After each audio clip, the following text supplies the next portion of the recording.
engaging celebrity interviews, exciting updates from Christian filmmakers, movie reviews so you can choose your movies wisely, and so much more here on Faith on Film with Isaac Hernandez and Holly McClure.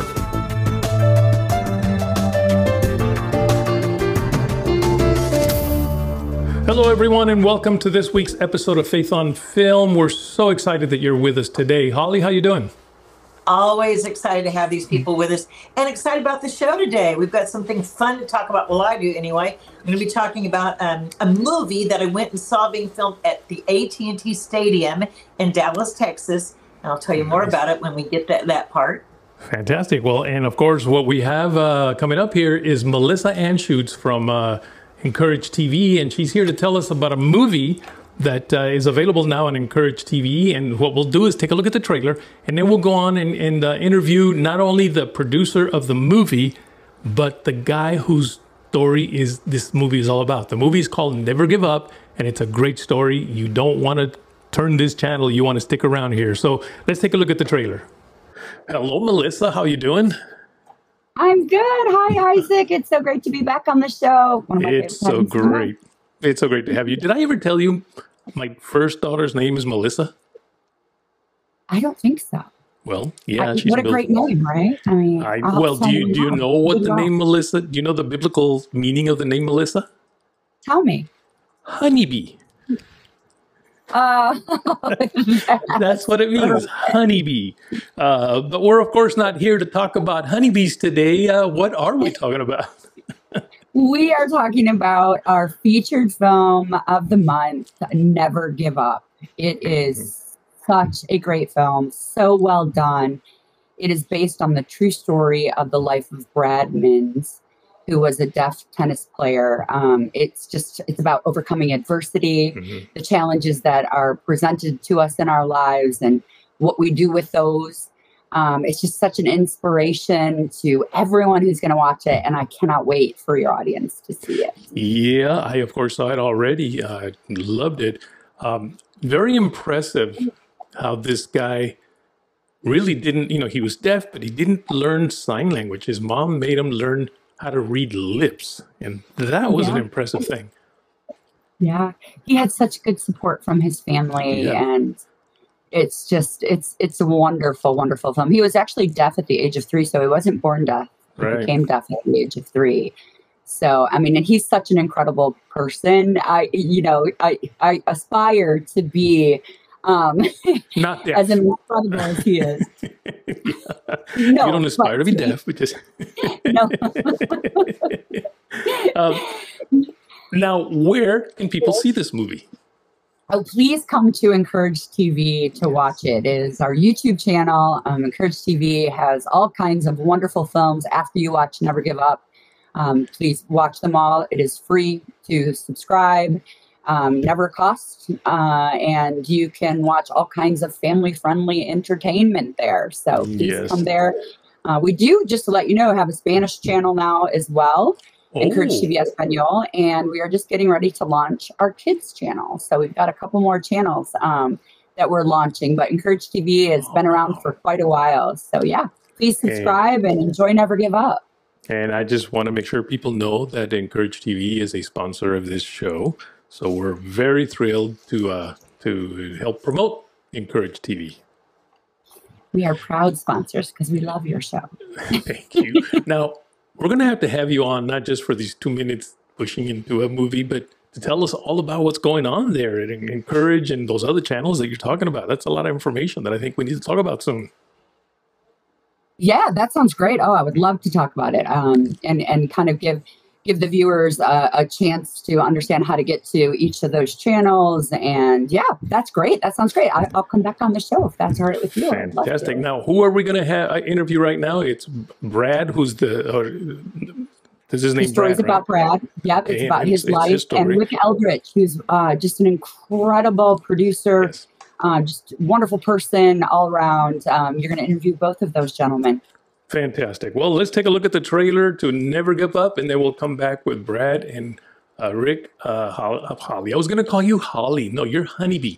I'm Honeybee, but so is Holly. We will see you again next month.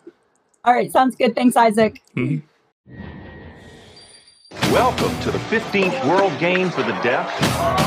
I'm Dan Court with tennis legend Stan Smith. I really thought newcomer Brad Mins would have a great shot against the reigning gold medalist.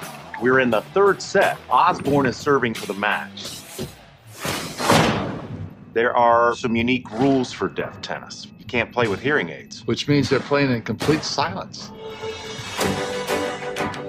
Mins has been deaf since age 3, had a high fever as a child. I'm afraid it's not good news. Between 80 and 90% hearing loss. Osborne leads 40 love, 5 games to love, third set. Match point. Osborne, God, help me.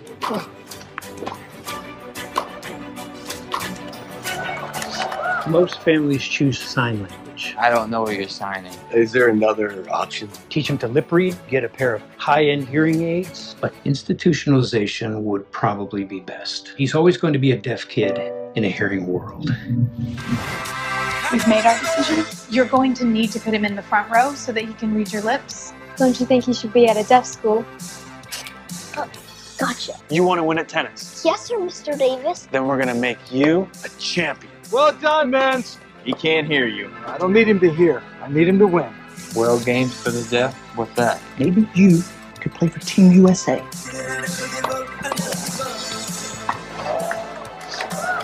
Mins somehow returned it. This is a perfect example of why deaf tennis is more difficult than the kind of matches I play. I would have heard the ball hit the strings. Osborne didn't. You have to be better than the best. This is a sport you can play.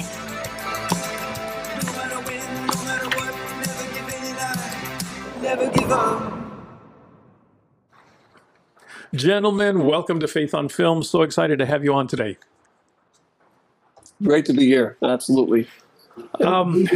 Rick, I think I'll start with you. Now, you, of course, have been in this business for many, many, many years. In fact, a couple of months ago on my own personal blog that I do, I invited people to watch a movie that you did, which was The Mulligan, because it was just such a wonderful movie. I had forgotten all about it. I happened to watch it a couple months ago, and I'm like, oh, man, I got to tell people to go watch this film. And then, of course, I remember, oh, my gosh, I think it was like in 2009. And this is just 2 of a bunch of movies you've done. But I remember another one because we went to do a junket interview on it. And that was The Perfect Game, which was another wonderful movie. So now tell me, how did you come to this movie? Well, Brad and I met through a men's ministry in Orlando. I was I have a home, and that's my main home was in Charlotte at the time. And we have a little condo in Orlando that we go back and forth to. And when I'm there, I'll go to the CBMC meeting, and just a bunch of guys that get together and talk about the Lord and have a little Bible study in the mornings. And one of the guys that led the group said, "Hey, you should read this book. It's by a guy here locally who," and he went on and kind of told a little bit of Brad's story and did an okay job of that. And I'm, I get books, I get scripts, I get lots of stuff. And so I said, yeah, okay, I'll see what I can do with it. So I took it, and it sat around for a while. Finally, I started reading it, and I said, I'd like to meet Brad. And so Brad's wife, Jenny, and I, and my wife actually met at a Denny's restaurant. And it took me about 5 minutes of meeting Brad and hearing his excitement for the Lord and his enthusiasm. And, the remarkable thing for me was here I am sitting across the table talking to a deaf guy who understands about 90% of what I'm saying, reading lips, which was pretty amazing. And but we just had a wonderful time there. And I left there and told my wife then, I said, we got to figure out a way to get this movie told and let this story get out there. Such an encouraging story of overcoming, of just being used with your talents and your gifts. And we took about 2 years, but we got it done. And it's exciting to see it out there and touching a lot of people. Amen. Yes. Brad, this one's for you. Now, this, of course, the movie is your story, your own personal true story. And it really kind of all centers around this one match, which is, I guess, the College Pro Olympics. I'm not sure exactly what it is. I don't follow tennis, unfortunately. I'm so sorry. But you were kind of really headed towards defeat. Now, how did you come back from being literally on the brink of defeat? This was the 1985 World Games for the Deaf held in Los Angeles, specifically at Pepperdine University in Malibu. It was my first exposure to deaf culture and deaf tennis players. I grew up in the hearing world after losing my hearing at the age of 3. My mother got me into tennis at a young age, and I was playing in the hearing event. But while I was playing in college, my coach gave me a newspaper clipping advertising tryouts for the World Games for the Deaf. So I made the team, qualified to go to Los Angeles, and I found myself in the final against the defending champion, Jeff Osborne. He had to win 3 out of 5 sets to win the gold. Jeff won the first set. He won the second set. He's winning 5 games, 40-love in the third set. Now that's as far down as anybody can get in the game of tennis. It seems like an impossible situation. And I wanted to win this match so bad. I had trained for it. I believed I could do it, but nothing was working. And so I tried to pray. I said a 3-word prayer. I said, God, help me. And I wasn't a born-again believer at this time, but I was always taught to pray and ask God to help. So I prayed with all my heart. I said, God, help me. And then I just kept playing and doing what I was trying to do. And 5 hours later, won the gold medal. And so that match has stuck with me my entire life. I've shared that story about overcoming obstacles, adversity, and persevering through tough times with just about everybody I meet. And it's been with me my whole life. It's been my, my motto, never give up. And so making a movie and writing a book has been a dream of mine for as long as I can remember. Wow. Now, I am pretty impressed with the way, because you don't sign, right? Still, I know in the movie it shows that you didn't sign. You never did. Have you ever learned to sign yet? So my mother wanted me to read lips and communicate. And so I spent a lot of time with a speech therapist learning how to speak. And I never had any deaf friends. I never met anybody that was deaf until I got to the World Games for the Deaf. And everybody was signing except for me, basically. So I never was exposed to sign language except at these games. I fell in love with the athletes and sign language. I still have a lot to learn, and I'm going to have to stick with my motto never give up when it comes to sign language. Wow. I don't know a whole lot of sign language. It's pretty amazing. I mean, we've been watching, the World Olympics here this last few weeks, and you see these athletes that their whole life is just built around this one match or this one run or this one whatever it is, and everything centers around that. And then put that in a perspective of where Brad was at. There is no further down than you can get. It's known as the greatest come-from-behind victory ever in the sport of tennis on a pro level, a college level, on any level. And it's pretty amazing, that feat. But what's more amazing is that 3-word prayer that led him to see that God really cares about me and really helped him turn the corner to what now allows him to now share his struggles and his issues that he deals with in a very overcoming way, only through the love of Christ and the comfort of Him. And it's today Brad's a strong believer, and his testimony has really reached many people. And see this movie as a platform to do more of that. I think an important point right there, by the way, is that you don't need to have elaborate prayers to get God to hear you. That's right. Just those 3 words. And I mean, those 3 words, and it could be 3 other different words, which I think are probably extremely important. That is, God save me. Yeah. And that would, absolutely. So just 3 words and he'll listen. Now, let's get over into the movie a little bit now.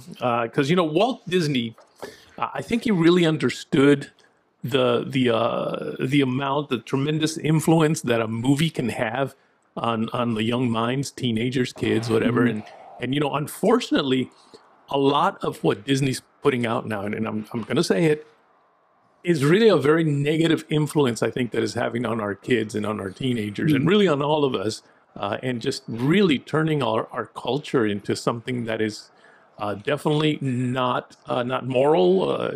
You know, they're really putting out a lot of woke messages, and movies, of course, can do that and determine kind of what our adulthood would be.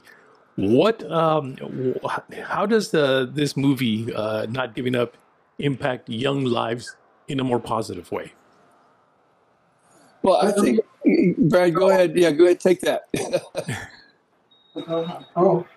Well, yeah, you're right. What Walt Disney said about movies and influencing young minds. I love movies growing up. My dad and I would go to movies all the time. We would watch Walt Disney on Sunday night after Mutual of Omaha's Wild Kingdom. And it was a great way to start the new week. They were family-centered, they were inspiring, and memorable. And so movies have impacted me as a youngster, and I've always loved movies. And, you know, up until recent times, you know, my wife and I would go to the Red Box, look at the Red Box, and you just see so much dark and evil movies. And so we never read those. So we prayed and we asked God, you know, please, Lord, send godly movie makers, writers, producers, musicians, that kind of thing. And so when I wrote down my prayer request, you know, to make a movie, God sent Rick Eldridge. Rick Eldridge was a godsend.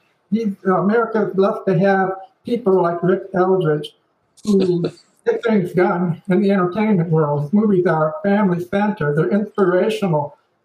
They make you feel better when you watch them. And so Rick has been a blessing to us in creating this movie. And, thank you. It's a joy to do it, and a real opportunity to shepherd your story, which is so powerful. And I know your question was, you know, how does this relate to people today? And yeah, the thing that I saw in the family, we did a lot of research, you know, looking back at the relationship that Brad had with his family, and they loved him and cared for him and wanted him to integrate into society with his issues that we had with speech through you know, communicating with lip reading, which is probably twice as hard as learning how to sign. But what an amazing thing! They wanted to be able to see him communicate in a regular world, go to a regular school, to be a regular kid and do normal things. But it's a story of overcoming. It's a story of love and family, connecting with each other, you know, dealing through whatever adversities that you come about and overcoming those. And really, the tennis match is a metaphor. It's an exciting thing to see, and it's an amazing feat that happened in Brad's life. But it's a metaphor for what all of us deal with in adversity every day, and how those three words, God save me, God help me, God protect me. My pastor even wrote a book called 3-Word Prayers. And it's pretty powerful when you think about it. His name is David Chadwick, and you can get that online. It has nothing to do with this movie, but it's a great book, and it does have to do with this movie because of the 3 words. 3 words. We actually bought a bunch of them and gave them away at our premiere because it was so meaningful and powerful. But you were absolutely right in what you said earlier. You know, our prayers, you know, God's there for us, you know, and we just need to reach out however we can with whatever we have. And he hears and he understands. And just like he touched Brad's life through a 3-word prayer, you know, it's there for you. Amen. Amen. Now, I have to admit, the first time I experienced the lip reading thing was actually with a young lady that was in the movie. She's the lady that's on the stands, and there's quite a few cuts of. So I met her a couple of years ago and had no idea she was deaf because I'm having this full-on conversation. Now she's you know, her vocabulary, of course, was well, I should say the sound of her voice I could tell there was something. I didn't know if it was something in her, within her tongue or what. But I had no idea she was deaf because we had this very intense conversation, and she was right. She never missed a word. And then when I found out she was deaf, I was extremely impressed. Okay, well, let me ask you, Rick, where can people watch this movie? Now, I know that this is a segment that is sponsored by BMG, because on their platform, Encourage TV. So I know they can go watch it on Encourage TV, correct? That's right, they can, and I think BMG would love for them to do that. But pretty much anywhere you can get movies. It's Apple TV, it's Tubi, it's Amazon. Wherever you want it. The movie's available on multiple platforms. You can find it anywhere, and I encourage you to watch it. Watch it with your family. It's a family film, and you see the connectivity, the interaction with family. It's a safe film, and that's what we love about it. So I hope you will. Hope you'll tune into it. Fantastic. Well, gentlemen, thank you so much for being on the show with us today. And Brad, thank you for making this great story available to Rick to produce. And Rick, thank you for producing another of one of many wonderful movies. All right. Thank you, gentlemen. Thank you. Hey, thanks for letting the world know about it. Appreciate it. You bet. Thank you very much. Hi, I'm Lee Allen Baker from Bringing Back Christmas, and you're watching Faith on Film. Hello, my name is Alejandro Monteverde. I'm the writer and director of Sound of Freedom, and you're watching Faith on Film.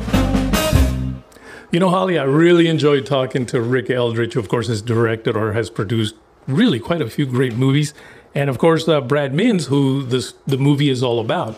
Great overcomer story with him being a tennis player who couldn't hear a thing. And from what I understand by seeing the movie is that you kind of really have to hear how the opponent hits the ball, where it hits the ground, to kind of know how you're going to react. And for them not to be able to do that, I think is very, very interesting. I can't imagine playing a sport and not hear, especially like tennis, like you say, hearing the ball. Mm-hmm. And true, what an overcoming story. How inspiring. I know. And by the way, it's a Texas story. Yeah. Isn't that interesting? We've had quite a few Texas stories lately. We do. As a matter of fact, I've got a Texas story to tell. Ooh. I was invited to the AT&T Stadium, Texas AT&T Stadium. Everybody knows what goes on there, or they should anyway. And I was invited to watch a movie called Love at the Kettle, and it was being filmed, just one scene being filmed. But it stars Alexa PenaVega. Now, Alexa PenaVega, y'all may remember her from Spy Kids. Spy Kids. Well, I interviewed her back then, and it was amazing. I followed her all through her career. She's married to Carlos PenaVega. He's in the movie, so it's a husband and wife. There's a love story. The Salvation Army is involved because the kettle, get it? So that's involved. Let's take a look at some clips. Okay, you get to star with your wife in this movie. I do. Which not everybody gets to do. That's kind of cool. This is like number 10 for us, actually. Is it? You guys have done a lot. 10 or 11. It's been a lot, yeah. You've been a lot. You've got a career together, married in. Okay, but in this one, you're singing. Let's talk about your song. We're singing. So I'm singing and she's singing. So we have 4 original songs that I wrote. 2 of them I sing and 2 of them she sings. And it's a Christmas movie for Great American Family. Yes. 2 of them are Christmas songs, and they're so good they're going to be stuck in your head, I promise. Are you the Mariah Carey, the new Mariah Carey for Christmas songs? Me, no, is it going to be like popular like that? I hope so. Okay. We'll see. Sing just one little line of the one that's bringing back for him. Get him back for, so Alexa sings it, but it's like, I'm gonna get him back. I'm gonna get him back for Christmas. That's all I'm gonna give you. I love it, but I love even that we got and there's that. jingle bells in there. Okay, so are you guys romantically involved in this movie? In this movie and in real life, yes. But for sure in the movie. Because Christmas romance, everyone wants to see that. Christmas romance, but you know what? The entire movie, I'm trying to help her get somebody else back. And then she realizes that the him that she wanted, I was actually the him. You know what I'm saying? And it's me. And it's you. Hopefully. You have to watch the movie to find out. So is the message about giving back? There is a heavy message about giving back, but also a message about taking time to find out who you are as a person and what you want, and sometimes it's okay to step away and reevaluate your life. Reevaluate your life. Can't wait to see it. Thank you. You're gonna love it. We'll see you guys soon. Love you. First of all, can I say it? Yes. I'm excited, Faith on Family. Because I tell you what, Faith on Film Family, I should say. I'm excited because I interviewed her for her Spy Kids years ago, and then again on Do You Believe? Spy Kids, and then we did an interview for Do You Believe? And so you've really seen me grow up. I've seen her grow up. That's the thing. For all of you Spy Kids fans out there. I'm a part of your family now. That's just what it is. But the beautiful thing is you have your own family, don't you? I do. How many? I do. So I have I had 4 little ones. I have 3 and 1 heavenly baby, but she's amazing, and we pray about her every day. So you get to have make a movie with your husband, and this is Amazing Christmas. So is it something for families since you have kids? Oh my gosh, absolutely. Something that's really important for us was making movies that people could sit down and watch as a family, but not something that's cheesy. I feel like we've been watching the same formula over and over again, and we decided that we wanted to change that. So we partnered up with Great American Family, and they were on board with what we wanted to do, and they could not have been a greater cheerleader for us to be able to make this project. So we're here now, and dreams are really coming true for our family because we're making a project that we're very passionate about. Because you guys have made several films together, but this is the first Christmas movie, really, right? No, we've made Christmas films together before, and we've produced before, but not like this. Our production company really took over on this one. We partnered up with Roberts Media, and here we are. I mean, we're in the middle of AT Stadium, more than we could have ever asked for. And stepping up the game. And I love that you said it's better quality, it's a better kind of a movie, because we kind of see the cliche Christmas movies. Yeah, this one is definitely elevated, I think, right off the bat. Remember when you start Greatest Showman, and right away it's like, and you're like, what am I getting into? This has a very similar start point where you're like, what did I just sit down to watch? I love it. I want to see that. Da, da, da, da. Yes, I cannot wait for you guys to see it. Oh my gosh. Well, girl, it's like old home week. I know, right? I gotta give a hug. So I can't believe it. So good to see you. Thank you. Congratulations. Hope you guys love the movie. Yes. Please check it out. Check it out, and we love her. Thank you, girl. Thank you. It was so much fun being in the stadium, first of all. AT Stadium. I mean, the Cowboys have played there, been concerts there, and to have a movie being filmed there, it was really fun. And to watch that scene, I was impressed with Carlos just going into his song and singing a song for me. I was like, it's so cool, wasn't that? Yeah, very rarely do we get that. And we've had a few people do it, but very rarely. So that was kind of fun. And I love the fact that they're married. And I love what she said, Isaac, about wanting to make better movies, better quality movies. She said she's seen Christian films all her life, but they wanted to step the level up. So that's their inspiration, was to bring this to another level and make a really good movie. I love hearing that, don't you? We love hearing that there's filmmakers out there who that's their goal. I do. The only thing is that you always get all the fun interviews, and I'm over here in my little corner, but okay, that's fine. Well, that's it for... Yeah? Come on up to Dallas and we'll do some more. It's kind of fun. I'm going to have to. Well, that's it for today's show. I just want to remind everybody to go check out our website, faithonfilmtv.com. That's faithonfilmtv.com. And follow us, of course, on Facebook, Instagram, and Twitter at faithonfilmtv. Holly, another great show. Another great show. Good being with you. God bless everyone.